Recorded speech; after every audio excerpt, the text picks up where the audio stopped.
Welcome back. So I was really excited today when I found out, I'm going to be speaking to faculty. They aren't going to all sit in the back like students. And then when I got here, there was like no one in the front row. So my whole practicing to talking to the educators who'd be sitting right in the front row is all for naught. I'm Kierstan Hanson, and I'm with the College of Pharmacy.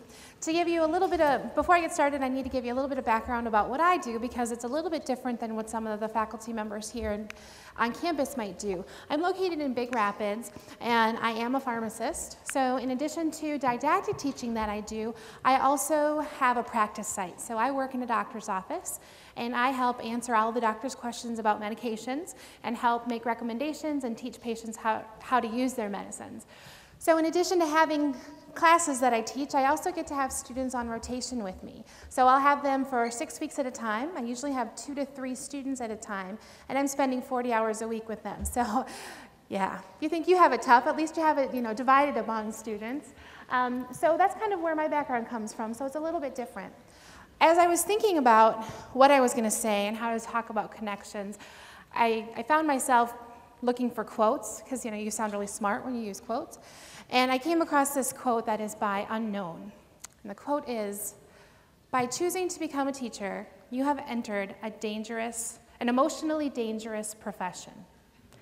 And I think as we start school, that's probably not the best attitude to enter with, but at the same time, we kind of need to be aware of that, right? Because it is an emotionally dangerous profession. Although I know there are 2 new College of Pharmacy people here, they won't tell you that in orientation, at faculty orientation. But that is a part of our job. So as we decide that we want to be teachers, we kind of think about, with all of these challenges that we have, why do we do this? Why do we teach? Just take a minute and think about it, or a couple seconds and think about it. And I think back to why I'm a teacher and how I ended up getting here. I very brilliantly remember when I was about 16, my dad said to me, "You know what, Kierstan, I know you're going to be a teacher. You should just start thinking about it and looking at colleges for that." And I, in the way only a 16-year-old can, said, "Dad, I'm totally not going to be a teacher, okay? I'm going to be a marine biologist, and I'm going to swim with the dolphins." So fast forward 20 years, and I'm no longer an obnoxious 16-year-old. I'm an obnoxious 34-year-old. And now here I am, a teacher. And I have to say those words that nobody ever wants to say. Dad, you are right. However, my dad didn't prepare me for being a teacher. When I thought that I'd start this job, I thought it was just going to be so glamorous. Every day I was going to be changing the lives of students. Every day it was going to be like Dead Poets Society, and I'd be getting an Oscar even though it doesn't exist for teaching. I thought that students loved asking questions and loved answering questions, and they would be so excited. And I realized that yes, they are excited about asking questions, particularly one question, and that question is, will it be on the test? So, we have this, we want to try to engage our students. And I thought, as I'm a teacher, I need to figure out what makes me different than everybody else. We have an esteemed college here with awesome faculty. Across the country, we have faculty that are amazing. How is little old me from Minnesota going to make a difference? What do I have that I can bring to my students that somebody else can't? So I encourage you today, not only now, but I'll challenge you at the end, to think about what is it that you bring to the table that is different, that they may not get from their other faculty members. So I started thinking about it, and I realized that there are 3 things that I really think that I can bring to the table that I'm passionate about. And they're all about making connections. The first is I want to help my students have a heart for service. The second is I want to facilitate my students getting involved in their community. And the third is that I want to promote them being global citizens. So let's go ahead and talk about the first, a heart for service. I think this is something that we all have, we teach. And I think that it's something that we can promote all of our students to have as well. I was fortunate in Grand Rapids to be able to get involved with a group called the Engaged Partners Project. This is an organization or a group that allows MSU medical students and Ferris pharmacy students to work together with refugee families. You may think, refugees? In Big Rapids, you may not have too many refugee families, but in Grand Rapids, we have a large refugee population. In general, these are some of the countries that refugees come from to the United States. In particular, in Kent County, the largest population that we see is the Burmese population. So what we do is we team up a mixed group of med students and pharmacy students, and they get teamed up with the family, and they get to visit that family at their house. First time they have an interpreter, the next time they don't, and they're on their own, how to learn about their culture as well as teach them a little bit about ours. So here's a picture of 2 pharmacy students and a med student visiting their family. And one of the things that we usually have the students do is they'll take their family to the pharmacy, take them to the grocery store, and we may not think, well, the grocery store, that's not that hard to navigate. Have you ever been to Meijer? It's like Walmart on crack. It's huge. And if you think about it, we had a med student who helped the Burmese, who can't read in any English, try to navigate the WIC grocery list because they do have assistance. But you can only buy cheese that's not wrapped individually. They have to be in a block, and if you get the block, it can't be the 3-ounce block, it has to be the 12-ounce block, and by the time the med student was done, she was ready to quit med school because it was so complicated to help them navigate the grocery store. One of my favorite stories about this was I had a group of pharmacy students, and their family had several children, and what they decided to do was teach them how to make a fairly American meal that kids like to eat. So what else than macaroni and cheese? So they started making the macaroni and cheese, and they got to the part where they add the cheese, and I have to say that a lot of times the Burmese families don't use their ovens and their stoves. They have their steamers, and they typically continue to eat traditional food.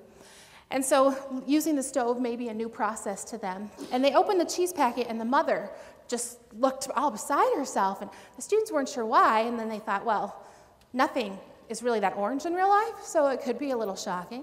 So they got done making the macaroni and cheese, and the kids loved it so much they threw it over the balcony.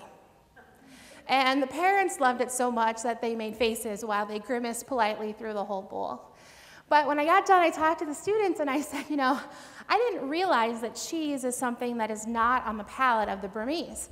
So in the future, is this something that you think I should tell students before they go in and meet their families? And they all said no. That was probably one of the best experiences that they had. So talk about making connections. Not only are you bonding over food, but you're trying to do it without language, and they're throwing the food you just made over the balcony. So the students really get thrown in there and get to have some great experiences. The second thing that I want to help my students do is to become a part of their community. As Fritz said, a lot of the faculty already is involved in community events, particularly here in Big Rapids. So I decided with the students that I have on rotation to send them on a mission. I was going to have them navigate the bus system in Grand Rapids. I work in a low-income clinic, and the students were getting so frustrated because our patients would come in late.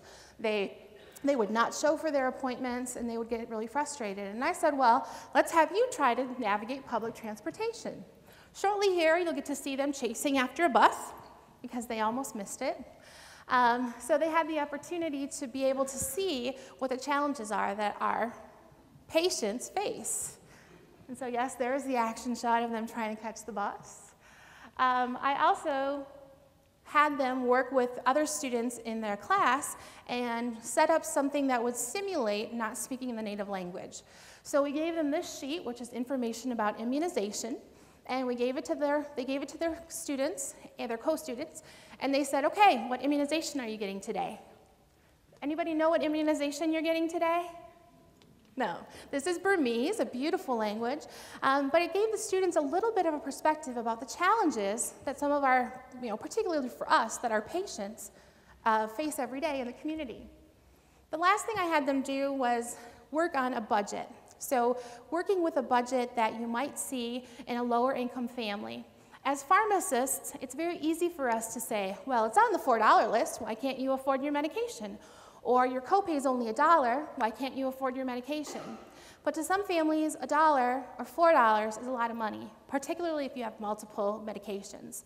So they did this simulation with a group of their co-students, and at the end, just about every student on their evaluation wrote, wow, I didn't know $1 was so much. So really giving them some perspective on the community that they live in. The final thing that I'm hoping to help students do is to become a global citizen.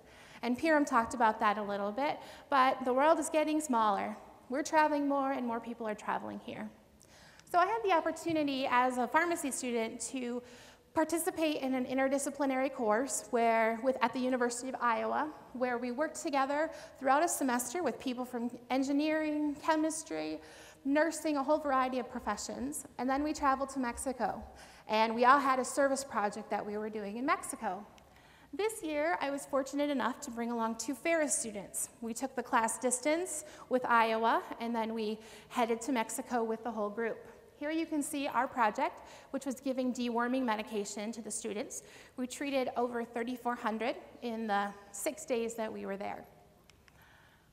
And some of the children didn't have teeth. They were so rotten that we had to mash up the medication and put it in a little bit of yogurt and feed it to them. What my favorite thing about this trip was when we started going there, I was a little nervous because not only are we going to be in another country where my students don't know the language, we are also going to be working with a variety of students that we don't know. We've met them distance, but we've never actually met them in person. One of the students that we had was painfully shy. There's nothing wrong with that, but I'm not sure if you figured it out or not. I am not painfully shy. And so it was very challenging for me to understand where he was coming from and how to best draw him out. So making connections with that student and letting him get the best experience that he could. So I'm nervous. I'm like a mother the whole time. Oh my gosh, he's never going to talk to anybody. It's going to be terrible. I'm going to have to hold his hand everywhere we go. And the first couple of days, it probably was like that. But by the 3rd day, somebody came up to me and they said, "Hey, Kierstan, look over there. Look how big he's smiling." And he was sitting there among this group of Spanish-speaking people with this huge grin on his face, trying his limited Spanish. And by the last night, when they had a big fiesta to thank us, he's out there dancing with the best of them. And for me, that was one of the proudest moments I've had as a teacher. And it's kind of like Brooke said, what did I do? Nothing. I did nothing. I was there, and I hopefully facilitated the experience. But overall, we just have to make these experiences happen and let the students do what they will. I think that the students can sum it up a lot better than I ever could. So I'll give you a couple moments just to read the quotes that they had to say.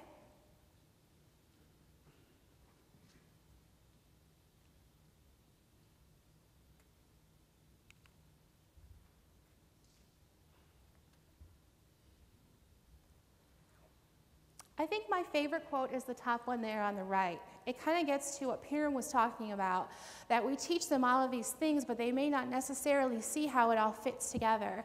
But here they had the experience to see how some of the more complicated issues and some of the socio things they learn about in pharmacy all fit together. So they were able to make those connections themselves. So back to the challenge that I issued you at the beginning. Today is the first day back. Well, not really back, but the first day maybe in the building. And we all have so much on our plates. We need to work on our syllabus. We have to figure out Ferris Learn. There's a variety of different things we need to work on. But I challenge each and every one of you to reflect and to think about what is it that you can offer your students that somebody else may not be able to. What is it this year that you can work on to build a connection with your students or to help them build a connection to the material, to each other, or to their community? I do challenge you. I will be coming back. If you come up with any great ideas, send them on. Tell your colleagues, tell your coworkers. They may never have thought about some of the things that I was able to do here, and maybe it'll just spark the interest of somebody and help them come up with an idea that they can facilitate their students having those connections. So, in closing, another quote from Unknown: "I teach for a living. What's your superpower?"